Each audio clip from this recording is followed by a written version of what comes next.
بسم الله الرحمن الرحيم وبه نستعين الحمد لله رب العالمين والصلاة والسلام على سيد المرسلين وعلى آله وصحبه أجمعين ومن تبعهم بإحسان إلى يوم الدين. عن أم المؤمنين عائشة رضي الله تعالى عنها قالت كان النبي صلى الله عليه وسلم يصلي من الليل 13 ركعة منها الوتر وركعة الفجر متفق علیہ. حضرین گرامی، کل کے درس میں قیام اللیل، تہجد یا تراویح سے متعلق کچھ مسائل کا تذکرہ ہوا. اس لیے اس درس کے بعد نہایت مناسب معلوم ہوتا ہے کہ وتر کی نماز سے متعلق بھی کچھ باتیں کی جائیں.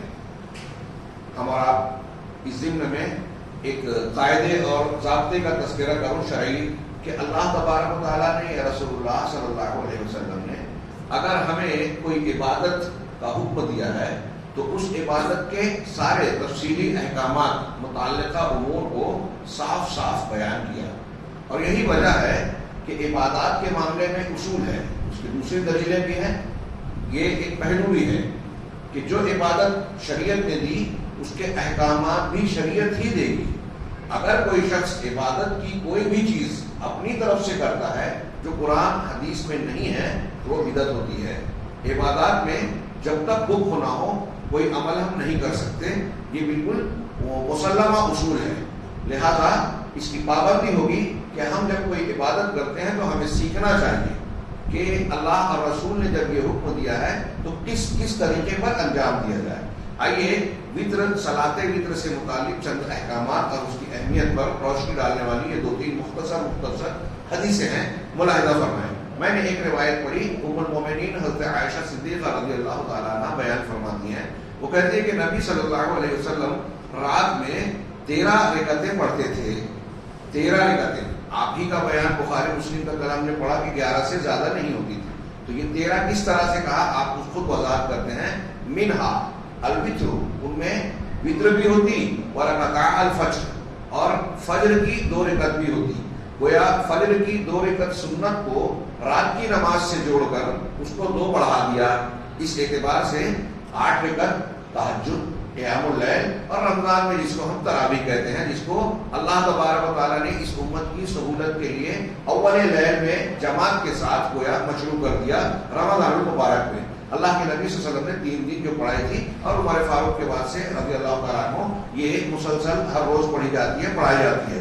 چنانچہ اللہ کے نبی صلی اللہ علیہ وسلم کے بارے میں یہاں عمل جو بیان کیا جا رہا ہے وہ بخاری مسلم کی روایت کی مزید توثیق کرتی ہے، جس میں ہے کہ آپ کی رمضان اور غیر رمضان میں رات کی نماز 11 رکعت مع وتر سے زیادہ نہیں تھی.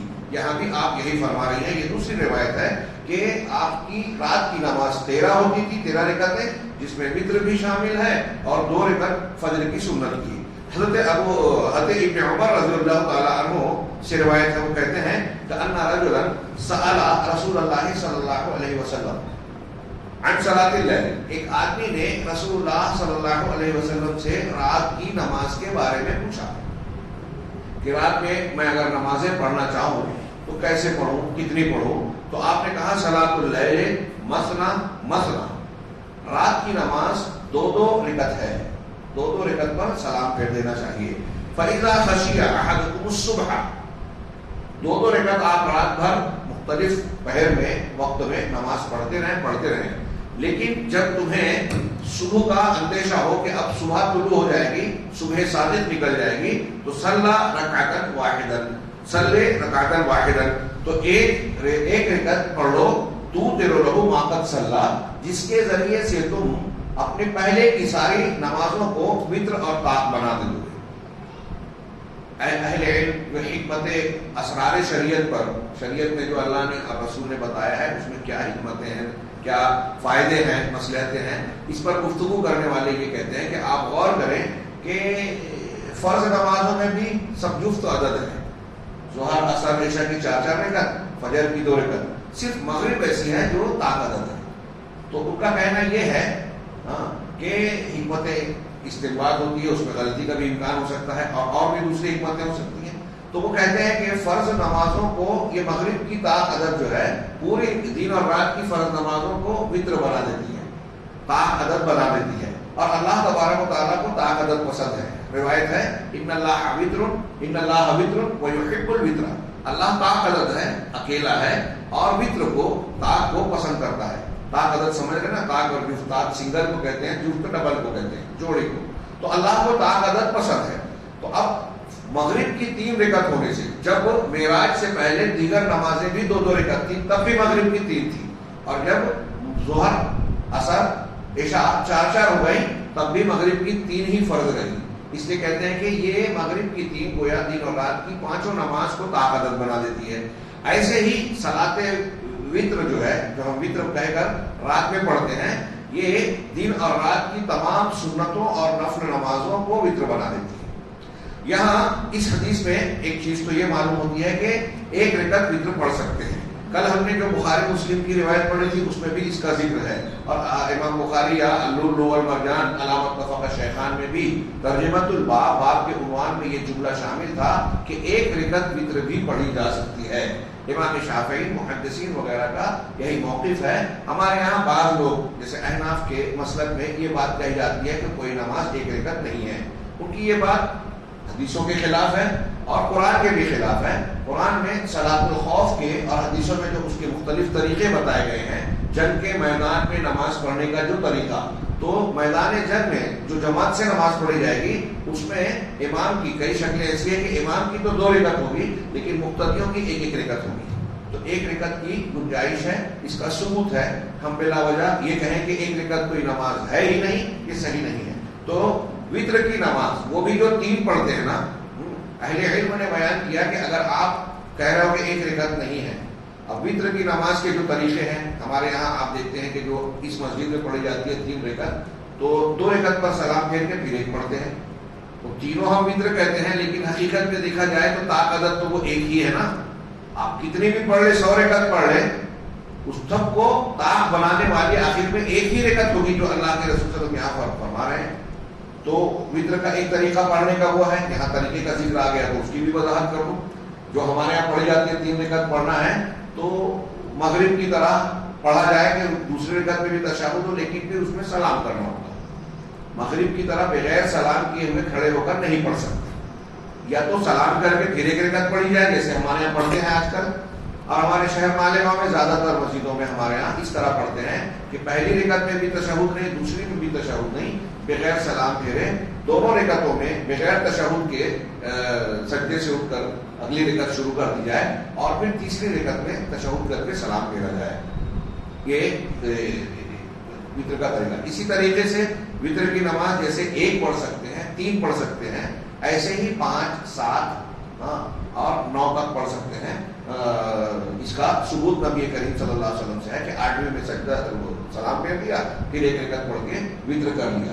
تو ایسے بھی وطر کی نماز پڑھ سکتے ہیں۔ اس روایت میں کہا کہ تم صبح تک 2 رکعت پڑھتے رہو، پھر 1 رکعت آخر میں پڑھ لو، جب صبح کے نکلنے کا رات بھر پڑھتے رہو، جب صبح کے طلوع ہونے کا آپ کو خطرہ محسوس ہو تو 1 رکعت وطر پڑھو، جس سے ساری نفل نمازیں طاق عدد ہو جائیں گی۔ یہ بھی بخاری مسلم کی روایت ہے۔ اس روایت کا جو سیاق ہے، نبی کریم صلی اللہ علیہ وسلم نے سائل سے جو کہا کہ 2 پڑھتے رہو، 2 پڑھتے رہو، اس میں تعین نہیں کی، گویا اس میں اس بات کی اجازت نظر آتی ہے کہ اگر کوئی شخص بغیر تعین کیے ہوئے 8 سے زیادہ پڑھتا ہے بطور نفل کے تو پڑھ سکتا ہے۔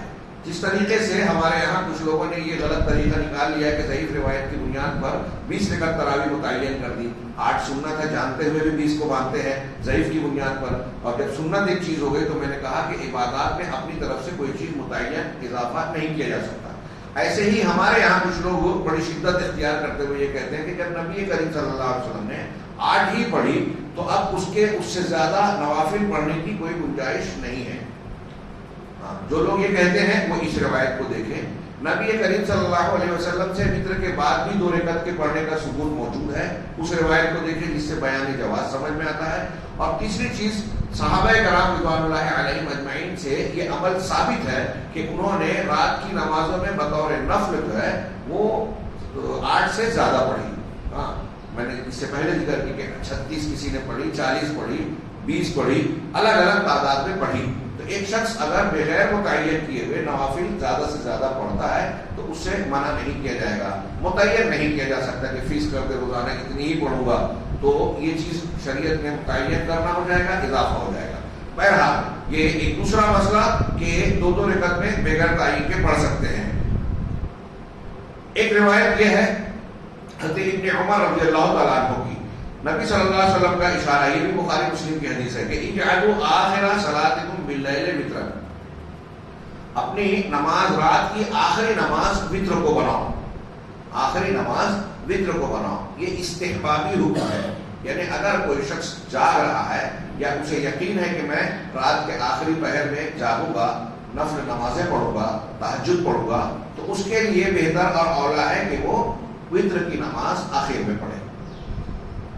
لیکن اگر اسے اس بات کا اندیشہ ہے کہ رات میں نہیں اٹھ پائے گا، ہو سکتا ہے صبح طلوع ہو جائے، فجر صادق شروع ہو جائے اور میں سوتا رہ جاؤں، تو ایسی صورت میں احتیاط کا تقاضا یہ ہے کہ وتر کو پہلے ہی پڑھ لے. اس لیے کہ اللہ کے نبی صلی اللہ علیہ وسلم نے وتر کی بہت تاکید کی ہے.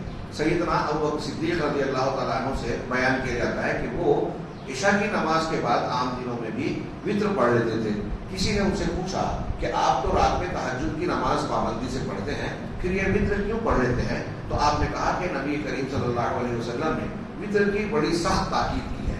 ہاں، اور مجھے اس بات کا ڈر ہوتا ہے کہ کبھی میں تہجد کے لیے نہ اٹھ سکا، قیام اللیل کے لیے نہ اٹھ سکا تو وتر چھوٹ جائے گی. اس اندیشے سے میں وتر پڑھ لیتا ہوں، ہاں، اور پھر رات میں اٹھ کر تہجد پڑھتا ہوں.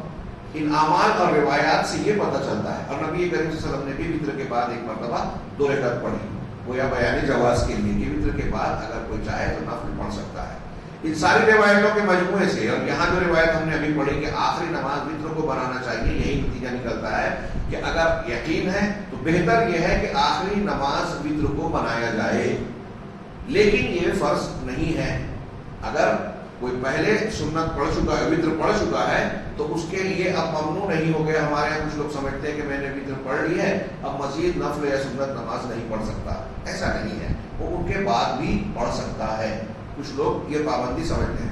بعض لوگ اس میں اتنی شدت ہے، ہم لوگ بچپن میں دیکھتے تھے ہمارے یہاں کچھ لوگ چلتے پھرتے، جیسے ہمارے بہت سے مفتی ہوتے ہیں، تو کچھ لوگ یہ بتاتے تھے کہ اگر آپ پہلے وتر پڑھ چکے ہو اور اب کچھ نوافل پڑھنا چاہتے ہو تو ایک وتر اور پڑھ لو تاکہ وہ والی وتر اور یہ والی وتر مل کے جفت ہو جائے، اور پھر اس کے بعد جو ہے آپ جو نوافل پڑھنا چاہتے ہو پڑھ لو، پھر آخر میں ایک وتر پڑھ لینا. یہ کہیں یہ ثبوت نہیں ہے. ہاں، کئی وتر ہو جاتی ہے اس طریقے سے ایک رات میں، اور اللہ کے رسول کی یہ بھی ثابت شدہ ہے وتران فی لیلہ، ایک رات میں 2 وتر نہیں ہوتی، یہاں تو 3 ہو رہی ہے. خیر، آگے ایک یہ روایت، تو یہ جو حدیث ہے اس کا معاملہ یہ ہوا کہ ایک آدمی اگر کر سکتا ہے تو اپنی آخری نماز وتر کو بنانا چاہیے. ایک روایت اور آخری کہ اللہ کے رسول صلی اللہ علیہ وسلم نے، حضرت عائشہ کا ہی فرمان ہے کہ آپ کہتے ہیں کل لیل اوتر رسول اللہ صلی اللہ علیہ وسلم وانتہا وترہ الی السحر. حضرت عائشہ کہتی ہے، بخاری مسلم کی حدیث ہے کہ نبی صلی اللہ علیہ وسلم نے رات کے ہر حصے میں نماز پڑھی. اس کا مطلب یہ کہ عشاء کی نماز کے بعد سے صبح صادق، جو سحری کا آخری وقت ہوتا ہے، صبح صادق کے طلوع ہونے تک رات بھر کے کسی بھی حصے میں وتر کی نماز پڑھی جا سکتی ہے. عشاء پڑھنے کے بعد ہم کو وتر پڑھنی ہے تو کسی بھی حصے میں پڑھی جا سکتی ہے. وانتہا وترہ الی السحر، اور نبی صلی اللہ علیہ وسلم کی وتر کا خاتمہ صبح تک ہوتا تھا، یعنی آخری وقت صبح تک کا ہے. صبح کے طلوع ہونے تک وتر پڑھی جا سکتی ہے. گویا یہ وتر کی نماز کے اوقات ہوئے کہ پوری رات میں جب چاہیں پڑھ سکتے ہیں. وتر کی تاکید یہ ابتدا میں بھی بیان کرنا تھا. یہ ایک آخری روایت بیان کر کے ہم درس کو ختم کریں گے، لیکن اس سے پہلے کہ وتر کی نماز کا حکم کیا ہے. احناف کہتے ہیں کہ واجب ہے، اور 5 وقت کی نمازیں فرض ہیں، وتر واجب ہے. دنیا میں حنفی مسلک کے ماننے والے ہی صرف ہیں مسلمانوں میں، جتنے مسلک ہیں، جو واجب اور فرض کے درمیان فرق کرتے ہیں. لیکن تمام محدثین اور ائمہ کرام کے نزدیک واجب اور فرض ایک ہی ہے. وطر کی نماز کے بارے میں عام طور سے محدثین کہتے ہیں کہ یہ واجب یا فرض نہیں ہے، بلکہ یہ سنت مؤکدہ ہے، وہ ایسی سنت جس کی اللہ کے رسول صلی اللہ علیہ وسلم نے بڑی سخت تاکید کی ہے۔ اور آپ نے سفر میں جب سنتوں کے تعلق سے اللہ تعالیٰ کی شریعت میں رخصت ہے اور سفر میں چھوڑا جا سکتا ہے، لیکن وطر آپ سفر میں بھی پڑھتے تھے۔ نماز وطر فرض نہیں ہے، سنت ہے۔ اس کی ایک بہت سی دلیلیں دیتے ہیں، اور ایک دلیل یہ بھی اہل علم بیان کرتے ہیں کہ بعض صحابہ کرام سے، خاص طور سے حضرت عبداللہ ابن عمر رضی اللہ تعالیٰ عنہ سے یہ ثابت ہے موطأ امام مالک میں کہ آپ وطر کی نماز سواری پر بھی پڑھ لیا کرتے تھے۔ حدیث کے مطابق وہ سواری جو ہمارے قابو میں ہے، جیسے اس زمانے کی سواری کیسی، اونٹ گھوڑا، آدمی جہاں چاہے رک سکتا ہے، اتر سکتا ہے۔ یہ ٹرین، ہوائی جہاز اور بسیں ہمارے قابو میں نہیں ہوتی، تو جو ہمارے بس کی سواری ہے اس کے تعلق سے یہ حکم تھا کہ اگر آپ فرض نماز سواری پر پڑھنا چاہ رہے ہو، فرض نماز پڑھنا چاہ رہے ہو تو سواری پر نہیں پڑھ سکتے، سواری کو باندھ کر اتر کر پڑھنا ہوگی۔ لیکن سواری پر بیٹھے بیٹھے آپ سنت نفل پڑھ سکتے ہو۔ تو حضرت عبداللہ ابن عمر رضی اللہ تعالیٰ عنہ سے یہ ثابت ہے کہ جب فرض نماز پڑھنا ہوتی تھی تو وہ سواری سے اتر جاتی، اور وطر کی نماز آپ نے سواری پر بھی پڑھ لی۔ اس کا مطلب یہ کہ وہ یہ مانتے تھے کہ وطر کی نماز فرض نہیں ہے، لیکن اس کی بڑی تاکید ہے۔ مثال کے طور پہ یہ ایک روایت جو میں پڑھ رہا ہوں آخری، حضرت ابو ہریرہ رضی اللہ تعالیٰ عنہ سے روایت ہے، یہ بھی صحیح بخاری اور صحیح مسلم میں ہے۔ آپ فرماتے ہیں اوصانی خلیلی صلی اللہ علیہ وسلم، میرے خلیل یعنی نبی صلی اللہ علیہ وسلم نے مجھ کو وصیت کی۔ اللہ کے نبی صلی اللہ علیہ وسلم کہتے ہیں کہ میں اگر امت میں کسی کو خلیل بناتا تو ابو بکر بناتا، لیکن تمہارے اس ساتھی کو اللہ نے خلیل بنایا ہے جس طرح ابراہیم کو خلیل بنایا تھا، لہذا میں صحابہ میں یا دنیا میں کسی کو خلیل نہیں بناتا، خالص دوست۔ تو یہ میں اس لیے وضاحت کر رہا ہوں کہ ابھی کچھ دنوں پہلے ایک صاحب مجھ سے پوچھ رہے تھے کہ بھائی ابو ہریرہ یہ کہتے ہیں کہ اللہ میرے خلیل ہیں، جب اللہ کے رسول نے کہا میرا کوئی خلیل نہیں تو یہ کیسے کہہ رہے ہیں؟ تو اللہ کے رسول نے انہیں خلیل نہیں بنایا، لیکن صحابہ اللہ کے رسول صلی اللہ علیہ وسلم کو اپنا خلیل کہتے تھے، یعنی انہوں نے اپنا خلیل بنایا، خالص دوست۔ بہرحال حضرت ابو ہریرہ کہتے ہیں کہ میرے خلیل صلی اللہ علیہ وسلم نے مجھے 3 چیزوں کی وصیت کی۔ وصیت سے مراد تاکیدی حکم۔ پہلا، سیام ہو 3 ایام من کل شہر، ہر مہینے کے 3 دن کا روزہ۔ یہ ایام 20 کے روزے ہوتے ہیں، 13، 12، 13، 14 تاریخ، جو عربی چاند والی تاریخ کی ہوتی ہے، اس میں چاند مکمل ہوتا ہے، اس کو ایام 20 کے روزے کہتے ہیں۔ یہ نفل ہے اور اس کی گویا اللہ کے رسول پسند کرتے تھے اور اس کی ترغیب دیتے تھے، جیسا کہ اس روایت میں ہے کہ 3 چیزوں کی وصیت کی کہ ہر مہینے کے 3 روزے رکھیں۔ اس کی بڑی فضیلت ہے۔ آپ کو اس سے پہلے یہ میں نے بار بار بیان کیا کہ امت محمدیہ کو جو اللہ تعالیٰ نے خصوصیات دی ہے دیگر امتوں کے مقابلے میں، اس میں ایک خصوصیت یہ ہے کہ اس امت کا کوئی فرد اگر ایک نیکی کرے گا تو کم سے کم 10 کا ثواب ملے گا۔ اس سے زیادہ بڑھا سکتا ہے، یہ الگ بات ہے، چاہے جتنا 700 اس سے بھی زیادہ، تو 1 کا 10 طے ہے۔ 5 وقت کی نماز پڑھ رہے ہیں، 50 کا ثواب انشاءاللہ، اللہ کا اعلان ہے، وعدہ ہے، اور وہ اس کا وعدہ غلط نہیں ہوتا، دے گا۔ تو اب 3 روزہ اگر ہر مہینہ ہم رکھتے ہیں تو سوچئے 3 روزہ ایک مہینے میں رکھا تو 1 کا 10 سے کتنا ہو گیا؟ 30 کا ثواب ہو گیا۔ اب یہ 12 مہینے ہمارے ہوتے ہیں، ایک رمضان المبارک ہو گیا پورا مہینہ کا روزہ۔ اب ہر مہینہ 3 روزہ رکھا تو گویا ہم ہر پورے سال کا روزہ رکھ رہے ہیں۔ پھر اور ایک سال کا کیسے ہو جاتا ہے کہ رمضان کے روزے کو ہم نے دیکھا کہ 30 دن کا ہے، تو 30 دن کے 1 مہینے کا روزہ رکھا تو یہ 10 کے برابر ہو گیا، 1 مہینے کا روزہ 10 کے برابر ہو گیا۔ اب شوال کے 6 روزے رکھ لیا آپ نے، تو 6 کتنے دن کے ہو گئے؟ 10 کے 6 کا 10 60، 2 مہینہ ہو گیا۔ یہ 10 اور وہ 2 مہینہ، یہ بھی سال بھر ہو گیا۔ اس امت کو اللہ تبارک و تعالیٰ نے کتنے انعامات سے نوازا ہے، اس میں سے ایک یہ بھی ہے۔ تو ہر مہینے کے 3 روزے رکھے جائیں۔ وَرَكَعَتَيْنِ الضُّحَىٰ، اور چاشت کے وقت کی 2 رکعت میرے خلیل نے مجھ کو وصیت کی کہ یہ میں پڑھتا رہوں۔ سورج جب بلند ہو سوا نیزے پر تو اس وقت کی 2 رکعت کو چاشت کا وقت کہتے ہیں۔ اہل علم بیان کرتے ہیں اور یہی بات صحیح لگتی ہے کہ ایک اشراق ہے کہ جب سورج طلوع ہو کے صرف پورا نکل جائے تو اس وقت جو نماز پڑھی جائے وہ اشراق ہے۔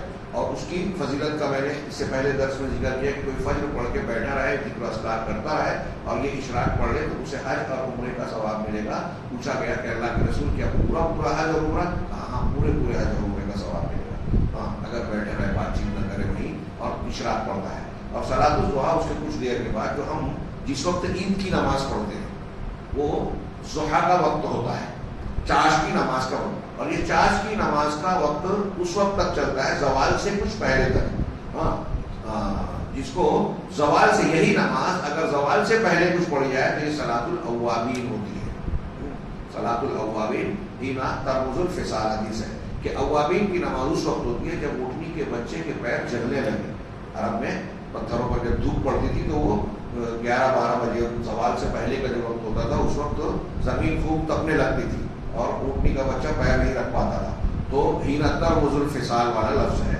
تو یہی نماز ہے، اگر دیر سے پڑھی جا رہی ہے تو وہ اوابین ہے۔ ہمارے یہاں میں نے ایسا سنا ہے، بہت سارے لوگ یہ سمجھتے ہیں کہ اوابین کی نماز کچھ الگ ہے اور وہ مغرب اور عشاء کے بیچ میں پڑھتے ہیں۔ نہیں، اس صلاۃ الضحیٰ ہی کو صلاۃ الاوابین کہا گیا ہے۔ یہ روایت پوری کرنے اس میں آخری جملہ جو مجھے بیان کرنا تھا جو ہمارے موضوع سے متعلق ہے کہ تیسری وصیت جو میرے خلیل نے مجھے کی، سیدنا ابو ہریرہ کہتے ہیں وہ ان تیرا قبل ان انام، اور یہ کہ میں سونے سے پہلے وطر کی نماز پڑھوں، یعنی یہ میرے خلیل نے مجھے وصیت کی ہے کہ سونے سے پہلے وطر ضرور پڑھ لی جائے۔ ہاں اگر آپ کو یقین ہے کہ آپ صبح صادق سے پہلے بیدار ہو کر کچھ نوافل یا تہجد یا قیام اللیل پڑھ سکتے ہیں تو پھر جو ہے بہتر یہی بہتر یہ ہے کہ آپ وطر آخر میں پڑھیں۔ اور رات کی جو نماز ہے جو ہم تراویح پڑھتے ہیں، کل ایک بات یہ مسئلہ میں سوچ رہا تھا کہ کوئی مسئلہ چھوٹا ہے، یہ ایک چھوٹا سا مسئلہ کہ اول لیل میں اللہ تبارک و تعالیٰ نے رمضان میں تراویح کر دی ہے، اور اس کی بڑی فضیلت ہے کہ اللہ کے رسول صلی اللہ علیہ وسلم سے یہ ہے کہ ایک آدمی رات کا قیام امام صاحب کے ساتھ پڑھے اور پھر جب امام پڑھ لے تو وہ بھی واپس ہو تو اسے پوری رات کا اجر و ثواب ملے گا۔ اس طرح کی فضیلت بیان کی تو یہ ضرور ہے، لیکن قیام اللیل اگر کوئی انسان رات کے آخری پہر میں کرتا ہے تو یہ زیادہ فضیلت کی بات ہے۔ حضرت عمر فاروق رضی اللہ تعالیٰ عنہ کا عمل ہم دیکھتے ہیں کہ انہوں نے الگ الگ تراویح پڑھنے والے صحابہ کو جماعت سے اکٹھا کر دیا، لیکن اس کے بعد آپ کہہ رہے ہیں دیکھ کر کہ یہ کتنی اچھی بدعت ہے، کل میں نے اس کی وضاحت کی کہ یہاں بدعت لغوی مراد ہے۔ ہاں تو حضرت عمر کے اس جملے کو یہ دیکھ کر یہ تبصرہ کر رہے ہیں، اس سے بالکل صاف ظاہر ہے کہ عمر فاروق نے جماعت تو قائم کر دی لیکن خود جماعت میں شریک نہیں تھے، نماز میں شریک نہیں تھے، یعنی پڑھ نہیں رہے تھے امام کے پیچھے۔ اگر آپ شریک رہتے تو آپ خود امامت کرتے، لیکن آپ نے مردوں میں ابی اور عورتوں میں تمیم داری رضی اللہ عنہما کو جو ہے امام مقرر کیا تھا، اور آپ دیکھ کر یہ تبصرہ کر رہے ہیں تو کیا حضرت عمر رضی اللہ تعالیٰ عنہ وہ نہیں پڑھتے تھے؟ ظاہر سی بات ہے کہ ایسا نہیں ہے، وہ بھی پڑھتے تھے لیکن جو ہے وہ آخری پہر میں کرتے تھے۔ اس لیے علماء یہ کہتے ہیں کہ آخری پہر میں پڑھنا بہتر ہے، لیکن اگر کوئی شخص رات کو آخری پہر میں پڑھتا ہے وقت کے اعتبار سے تو وہ افضل ہے۔ اب اسے قرآن زیادہ یاد نہیں ہے یا وہ زیادہ پڑھ نہیں سکتا تو اس کے لیے بہتر ہے کہ وہ اس امام کے پیچھے تراویح پڑھے جو لمبی قرات کرتا ہے، قرآن کی زیادہ سے زیادہ تلاوت کرتا ہے۔ اللہ تعالیٰ ہمیں دین پر عمل کرنے کی توفیق عطا فرمائے، ہمارے عمل میں ظاہر اور باطن میں اپنی خشیت اور اخلاص بھر دے۔ وآخر دعوانا ان الحمد للہ رب العالمین، والسلام علیکم۔